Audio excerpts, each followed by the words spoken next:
په دغه وفودو کې یو وفد د ثقیف هم و ثقیف قبیله دوی رالو د نبی علیه الصلاة والسلام خواله او د نبی علیه الصلاة والسلام په لاس باندې بیعت وکړو اسلام یې راوړو د هغه ثقیف قبیله چې کله نبی علیه الصلاة والسلام په طائف باندې حمله وکړله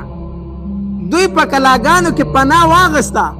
او د هغې طرف نه مسلمانانو ته ډېر سخت تکلیف ورکړو سخت تکلیف په غشو باندې مسلمانان ویشتل ډېر صحابه کرام پکې شهیدان هم کړل بیا نبی علیه الصلاة والسلام صحابه کرامو ته وفرمایل وایي چې ځو دا کلا نه فتح کېږي نو نبی علیه الصلاة والسلام او صحابه کرام واپس را روان شو نو په لاره کې نبی علیه الصلاة والسلام ته یو تن وویل د الله پاک پیغمبره د ثقیف والو ته خیرې وکړه دوی خو موږ ډېر سخت په تکلیف کړو دوی خو موږ په دې غشو باندې زره زره کړو زخمي کړو ته ورته خیرې وکړه نبی علیه الصلاة والسلام فرمایل وی اللهم اهد ثقیفا وآت بهم مسلمین الله د ثقیف والو ته هدایت وکړه او الله ما ته داسې راولي چې مسلمانان نبی علیه السلام خیره ونه کړه بد دعا ونه کړه بلکې څه ورته وکړه دعا یې وکړه الله د ثقیف والو ته هدایت وکړه الله زما خپل په خپل مسلمانان راولي بس د نبی علیه الصلاة والسلام دغه دعا و چې الله تبارک وتعالی قبول کړه ډیر وخت پکې تیر نو چې ثقیف والا را روان شو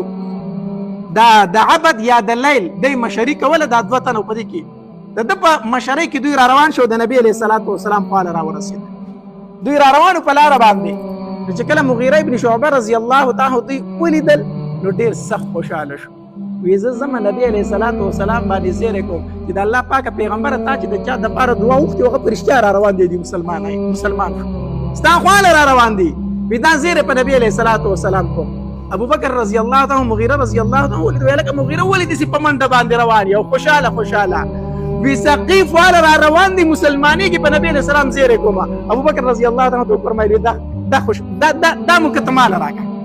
دا مو کته مال راکړه چې دا زیری زه په نبی علیه الصلاة والسلام وکړم مغیره ورته وویل زه ټیک ده ما خو چې دا زیری به زه په نبی علیه الصلاة والسلام وکړم خو زه طیف یې وکړه ابو بکر رضی الله تعالی په منډه راغی وی د الله پاک پیغمبره ثقیف والا ستا خواله را روان دي د اسلام دپاره مسلماني دي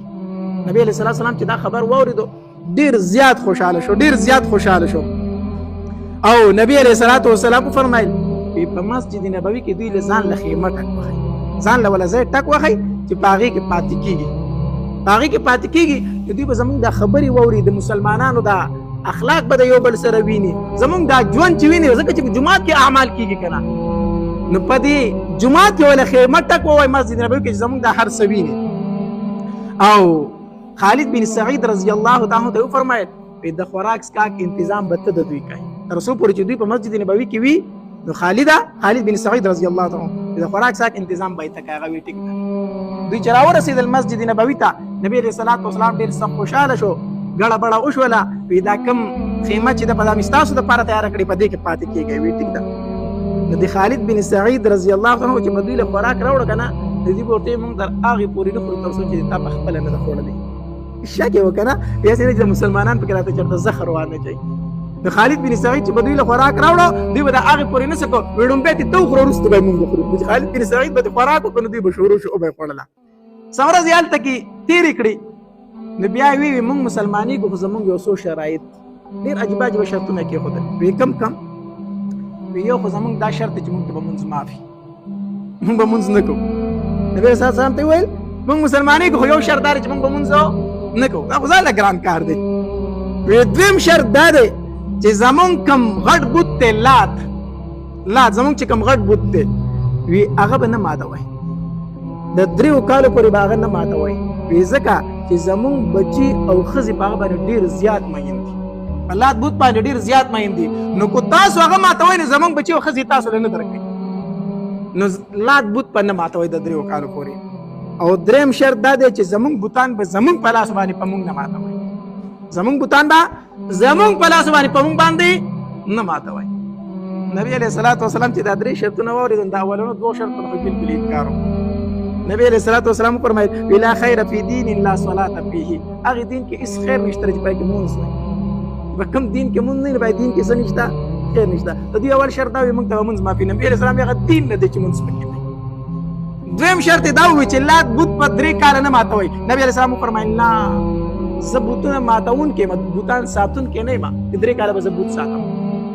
زه بوتان ماتون کې د بوتان ساتون کې نه ما دا 2 شرطونه ستاسو نه منظورېږي او دریم شرط تاسو وایي چې زمونږ بوتان به زمونږ په لاس نه ماتي خیر دی تاسو نه ماتوي زه به په بل چا باندې مات کړم زه به په بل چا باندې مات کړم زه ټیک شو دوی اسلام راوړو مسلمانان شو په دوی کې د ټول نه چې کم عمر د کم صحابي وو هغه نوم عثمان ابن ابي العاص عثمان ابن ابي العاص دا په دوی ټولو کې کم عمر صحابي وو ابو بکر رضی الله تعالی نبی علیہ الصلوۃ والسلام ته فرمایل اذا الله پاک پیغمبر دالک په ډیر ذهین دي د اسلام د شریعت مسلې ډیر زر زر یادولې شي نو دی ورله امیر مقرر کړ نبی علیہ الصلوۃ والسلام عثمان بن ابي العاص رضی الله تعالی عنہ د امیر مقرر کو وې د دین مسلې په درته دي ځکه اگر چې پتا سو کې کشر دي اگر چې پتا سو کې کم عمر دي خو ذهین دي د دین مسلې ډیر یاد کړی نو دی بس تاسو امیر او مشر بوي ټیک دی یا نبی علیہ الصلوۃ والسلام دوه تنو ته حکم کو ابو سفیان رضی الله تعالی او مغیره بن شعبه رضی الله تعالی دوی دواړو ته وویل وې تاسو لاړ شئ د الله بت چې د دوی دادا مات دوی دواړه روان شو ابو سفیان رضی الله تعالی ته سعود راغی غپات شو او دا مغیره بن شعبه رضی الله تعالی خپل لاړ طائف ته ورسید او چې ورسید نو د لات بت د ماتولو چې اراده وکړه خزه بچي خبر شو کړه نو ټول خزه د کورونو نو سرتور سر را منډي واهلي سرتور سر وته به زمون لات د غره گزار ورنکي بودری به در پیخه نقصان به در ورسي ځان تینه وساته ګوره لات ته سونه وای مغیره ابن شعبه رضی الله عنه چې سټاکه یا بل کو چت ور اپری خود ماته کو دړي دړي کو هغه کې ډېر شی زر پراتو کالی پراتو ډېر سامانونه پراتو هغه راو غستل نبی عليه الصلاه والسلام راوړو د الله پاک پیغمبر د غلات بوت دا مالی غنیمت راوړو هغه سره خدا سره ودا شزونه سره نبی عليه الصلاه والسلام غریب صحابه کرام په باندې قرضه واغی لور پیدا تاسو خپل قرض بلې قرضې په سکای ادا کړي نو په هر حال دا یو وفد راغله و چې دا وفد ثقيب ورته ویل شي وفد